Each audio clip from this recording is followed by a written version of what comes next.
Ya, bisa apa kabar? Senang sekali saya Wiki Ardian kembali menjumpai Anda dalam program Market Review, program yang akan membahas berbagai macam isu penggerak ekonomi Indonesia. Live streaming kami dapat Anda saksikan di www.idxchannel.com dan inilah Market Review selengkapnya. Ya, pemerintah berencana akan membuka kembali bioskop secara bertahap di tengah pandemi COVID-19. Langkah ini dilakukan untuk membantu perekonomian dan perfilman nasional dengan tetap mentaati protokol kesehatan. Berdasarkan catatan Idealsource Entertainment, potensi pendapatan industri film dari konten lokal maupun luar negeri mencapai 400 juta dolar Amerika atau sekitar 5,77 triliun per tahun. Itu artinya potensi sekitar 33,33 juta dolar Amerika atau 481 miliar rupiah per bulan. Potensi itu berasal dari bioskop, sponsor, televisi, dan lainnya. Porsinya sekitar 80 hingga 90% dari total pendapatan, sedangkan bioskop ditutup sejak akhir Maret dan rencananya akan dibuka pada bulan September ini. Kabar baiknya, selama ini platform video on demand berkontribusi 10 hingga 20% terhadap total pendapatan industri film di Indonesia. Ini dengan asumsi film didistribusikan melalui bioskop terlebih dahulu, baru kemudian platform digital. Dengan perhitungan itu, perusahaan seperti Netflix hingga GoPlay menyumbang sekitar 641,5 miliar rupiah hingga 1,44 triliun rupiah per tahun. Artinya industri perfilman Indonesia tetap bisa alami profit, namun tapi tidak sebesar saat didistribusikan di film layar lebar. Berbagai sumber, IDX Channel.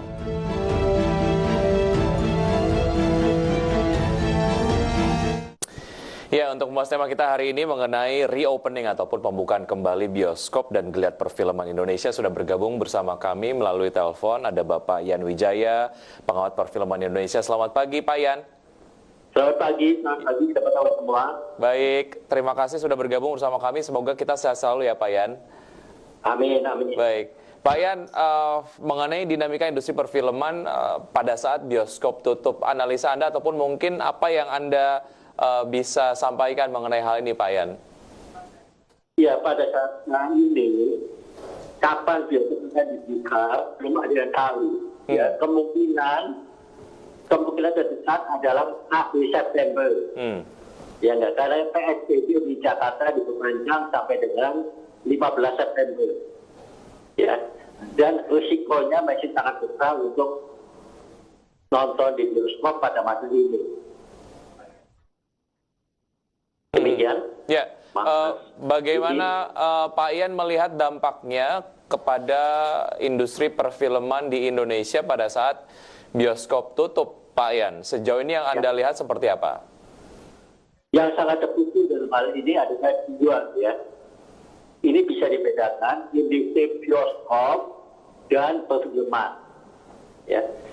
Kalau untuk bioskop, saya belum tahu bagaimana jalan keluarnya. Ya, pada saat ini misalkan ada yang membuka drive-in theater. Sudah ada 3. Satu di Bekasi, yang kedua di Tangerang, dan yang ketiga di Semarang. Ya, tapi pasukan filmnya tidak ada. Pasukan filmnya adalah film-film yang lama. Jadi untuk bioskop belum ada jalan keluarnya. Berbeda halnya dengan film. Industri film masih bisa berjalan karena mereka bisa menayangkan film-film baru di televisi berbayar, streaming televisi. Pada saat ini di Indonesia kita bisa mengenal Netflix, Netflix, dan kedua dibuka juga Disney Plus Hotstar. Ya, produser-produser yang pandai sudah mengalihkan filmnya ke TV streaming ini. Jumlahnya sudah mencapai lebih dari 27 film baru yang semula akan tayang di bioskop tapi beralih ke televisi. Ini adalah sebuah jalan keluar yang cerdas dan ternyata penonton bisa menembak. Baik. Artinya kalau dilihat dari keuntungan yang didapatkan oleh industri perfilman ataupun mungkin rumah produksi pada saat tayang di bioskop jika dibandingkan dengan ditayangkan melalui layanan video on demand, itu katanya lebih kecil. Tapi ini kemudian menjadi salah satu solusi ya, Pak Yan, di tengah kondisi sulit seperti sekarang ini, di mana salah satu distributor penting yaitu adalah bioskop untuk perfilman di Indonesia, kondisinya masih tutup dan masih ada ketidakpastian begitu ya? Ya. Baik. Saya rasa mereka tidak membayar kecil ya. Untuk film yang belum pernah tayang di bioskop, pihak TV streaming itu atau video on demand itu belum membayar dengan harga mahal. Jadi memang ada keuntungan, cuma keuntungannya tidak besar. Ya, berbeda halnya dengan di bioskop, kita tidak bisa memperkirakan sebelumnya apakah film ini bisa box office mencapai berapa juta penonton. Baik. Artinya ada sebuah kreativitas yang harus dibuat Pak Ian agar kemudian secara keuntungan ini dapat setidaknya mengejarlah keuntungan yang didapatkan pada saat film tayang di bioskop. Misalnya ada kerjasama dengan sponsor dan lain sebagainya. Itu dimungkinkan atau tidak? Sangat dimungkinkan. Begini, kalau bicara mengenai film, kiblat kita adalah Hollywood. Ya. Saya rasa semua orang setuju bahwa kiblat film pada saat ini masih di Hollywood. Salah satu major company yang paling besar di Hollywood adalah Disney. Ya. Film jagoan Disney adalah Mulan. Untuk tahun ini filmnya Mulan. Dan tetapi Mulan sudah ditunda-tunda tayang sampai 5 kali. Yeah. Artinya tidak bisa ditayang di bioskop dan dipindahkan ke televisi Disney. Di Indonesia dan di seluruh dunia bisa menyaksikan Mulan mulai tanggal 4 September. Ini bukan promosi ya, tapi ini adalah sesuatu yang fakta. Yeah. Oleh sebab itu, beberapa produksi kita, saya lihat antara lain Dian Sastro, ya, dia mengalihkan filmnya yang sebelum akan tayang di bioskop, Guru Gokil, langsung ke televisi. Begitu juga dengan Sheila Timothy, produser dari Lifeline yang membuat Neo Sableng, ya enggak? Dia mengalihkan filmnya yang berjudul Mudik pada 2 hari yang lalu di Mola TV. Lalu produser yang lain seperti Falcon, MD, Rapi Film, Starvision dan lain-lainnya juga beralih ke televisi. Film-film yang semula dijagokan untuk di bioskop. Ya. Anda melihat bahwa ini adalah sebagai sebuah salah satu strategi yang berhasil, Pak Ian, mengingat sebetulnya secara shifting sendiri sudah mulai ada pergerakan lah ya dari masyarakat yang tadinya mungkin hanya mempertimbangkan bioskop sebagai salah satu source ataupun sumber untuk dapat menikmati film, sudah kemudian terbiasa dengan layanan video on demand ini ya? Ya, betul sekali. Oke. Kalau dilihat dari apa yang dilakukanlah oleh rumah-rumah produksi, sebetulnya dilihat dari produktivitas ketika ada keterbatasan distribusi seperti yang terjadi sekarang, yang Anda lihat seperti apa, Pak Ian? Apakah mereka mengerem untuk sementara produksi filmnya karena distribusinya untuk bioskop lebih tepatnya belum terlalu jelas atau seperti apa? Saya lihat tidak demikian ya, karena semua produser yang hebat-hebat seperti Pak Chan Power, Pak Nawin, Pak Manu Punjabi, mereka tetap membuat film. Mereka tetap memproduksi, mereka syuting dengan memenuhi protokol yang ada ya. Jadi masing-masing dari produser jagoan itu dalam hitungan saya sudah membuat 4-5 judul film yang sudah siap sedia kapanpun untuk ditayangkan. Yeah. Dan yang saya yakin pembuatan PH yang ternama tersebut semuanya bagus-bagus dengan bintang-bintang dan sutradara yang hebat-hebat. Ya, sejauh mana masa sulit seperti sekarang ini menjadi sebuah momen untuk perbaikan kualitas film di Indonesia, Pak Ian? Mengingat ide-ide cerita, kemudian juga bagaimana sebetulnya membuat gambar menjadi lebih menarik, ini menjadi memiliki waktu yang lebih lama untuk memastikan kualitasnya supaya lebih baik sebelum akhirnya dapat di-launch ataupun mungkin dapat diluncurkan ke masyarakat.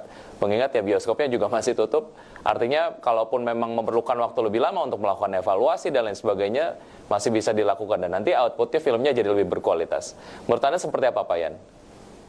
Justru dengan televisi ini, video on demand yang dilakukan oleh tadi Netflix, Disney, dan lain-lain, film kita mendunia. Film kita bukan cuma ditayangkan di Indonesia. Kalau sementara ini film kita hanya tayang di bioskop Indonesia atau paling jauh Malaysia, dengan adanya video on demand tadi, film kita mendunia. Bisa ditayangkan di banyak negara Asia, bahkan ke Eropa dan Amerika. Jadi berarti pemasukan untuk produser malah lebih besar daripada hanya mengandalkan bioskop Indonesia saja. Baik. Ini mana tantangan supaya kita membuat lebih baik, tidak kalah dengan produksi Korea atau minimal kita lebih daripada Malaysia. Ya, karena secara kualifikasi film yang kemudian akhirnya bisa ditonton oleh rakyat di masyarakat ataupun orang-orang di dunia, ini kualitas filmnya harus lebih baik ya. Ini harus menjadi pemicu bagi rumah produksi kita untuk memproduksi film yang kualitasnya sangat-sangat baik. Ya, jelas sekali. Ya. Baik. Jadi kita harus bisa mengejar ketinggalan daripada Korea Selatan. Oke, apa yang bisa dipelajari dari Korea Selatan, Pak Yan, supaya film kita bisa berkualitas? Korea Selatan itu dalam pandangan saya sangat luar biasa, karena dia sangat beragam genre atau macam filmnya ya. Kalau di kita kebanyakan hanya 3, ya, drama, komedi, dan horor. Tetapi kalau kita lihat film Korea Selatan itu luar biasa sekali. Mereka malah sudah membuat science fiction, ya. Di sana ada puluhan genre yang bisa dibuat, mulai daripada film action kilat, film komedi, film drama, film legenda, film perang, ya enggak. Ada sebuah stasiun televisi kita yang setiap malam menayangkan Korea Movie Pagasa. Itu selalu berbeda genre-nya.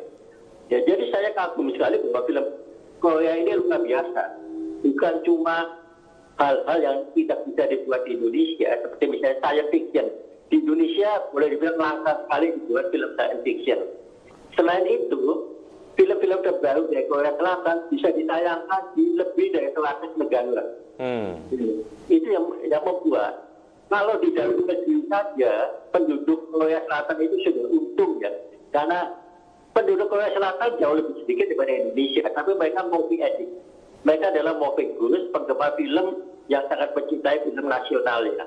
Baik. Film-film Korea Selatan sudah untung di dalam negeri, apalagi ditambah dengan 100 negara termasuk Amerika Serikat yang menayangkan filmnya. Ditambah lagi Cina. Ya, itu bioskop di Cina itu luar biasa banyaknya. Jadi keuntungannya berlipat ganda. Dengan demikian, mereka bisa membuat film yang lebih baik lagi dan lebih baik lagi. Baik. Ya, Pak Yan, kita masih ada satu segmen, kita akan lanjutkan usai jeda berikut ini, dan pemirsa tetap di Market Review. Usai jeda kami akan segera kembali.